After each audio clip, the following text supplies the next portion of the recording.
ચાલો ફેશિયલ કરતા કરતા છે ને આજે એક એક્સપિરિયન્સ શેર કરું છું કે જે મેં ફેસ કર્યો છે. મારા જેવા ઘણા લોકો છે કે જેને ફેસ કર્યો હશે. સ્ટેપ 1 સ્ટાર્ટ કરીએ.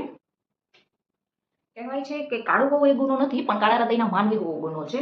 પણ નો નો નો નો આપણે હજુ એ ઓપન માઇન્ડ સમાજમાં જીવીએ છીએ કે ત્યાં છે ને કાળા હૃદયનો માનવી હજી ચાલશે, પણ તમે કાળા હશો ને નો નો એન્ટ્રી, બિલકુલ નહીં ચાલે. અને હા, એનું જીવતું જાગતું ઉદાહરણ છું હું પોતે.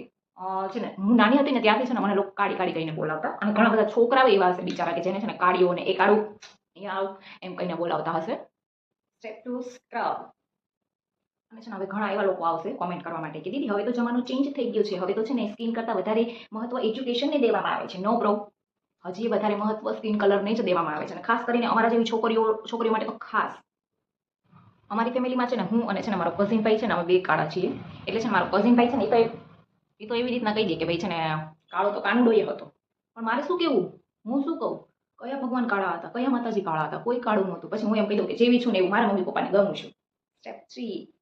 પછી નાની હતી ને ત્યારે લગ્નમાં જાતી તો છે ને ત્યાં તો કેટલા બધા લોકો બેઠા હોય, અને એ લોકો વચ્ચે છે ને અમુક અમુક ન હોય ને એ કેવી રીતના બોલતા, કપડાં સરસ છે પણ થોડી કાળી છે ને એટલે ઓપતી નથી. ભાઈ તમને શેની બળતરા છે? કપડાં એ સારા છે ને હું એ સારી છું ને કપડાં છે ને મેં પહેર્યા છે ને એટલે કપડાં સારા લાગે છે, નકર કપડાની કોઈ કિંમત નહોતી. સિરિયસલી હું છે ને નાની હતી ને ત્યારે છે ને મેં મારા કલર બાબતે એવી એવી વસ્તુઓ ફેસ કરી છે ને, હું છે ને અત્યારે મતલબ કે શબ્દમાં છે ને થોડું ઘણું વર્ણવી શકું. બાકી છે ને જે હું અંદરથી જે હર્ટ થઈ છું ને એ તો હું છે ને ક્યારેય તમને ના કહી શકું. એટલે છે ને હું જ્યારે છે ને પ્રેગ્નેન્ટ હતી ને ત્યારે મેં ભગવાનને એક જ પ્રાર્થના કરી હતી કે ભાઈ છે ને દીકરી આપો કે દીકરો આપો, પણ છે ને રૂપાળ આપજો. અને છે ને ભગવાનની દયાથી 2 વર્ષની મારી રાધા છે અને એકદમ રૂપાળી રૂપાળી ભગવાન મને આપી છે. આઈ એમ સો હેપી.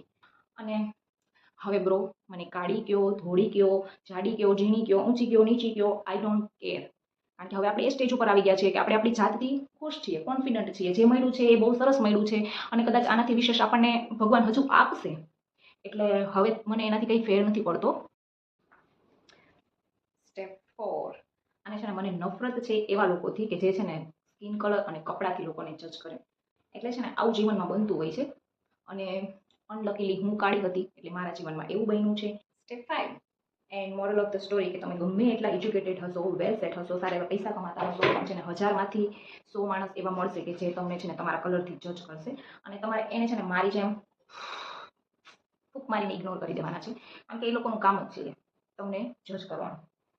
પણ તમારે છે ને કોન્ફિડન્ટ રહેવાનું છે. આપણે આપણી જાત ઉપર ભરોસો હોય, આપણી જાત ઉપર વિશ્વાસ હોય એટલે બસ બીજા બધાને ગમે કે આપણે એનાથી કંઈ ફરક પડવો ના જોઈએ. તો બસ ફેશિયલ થઈ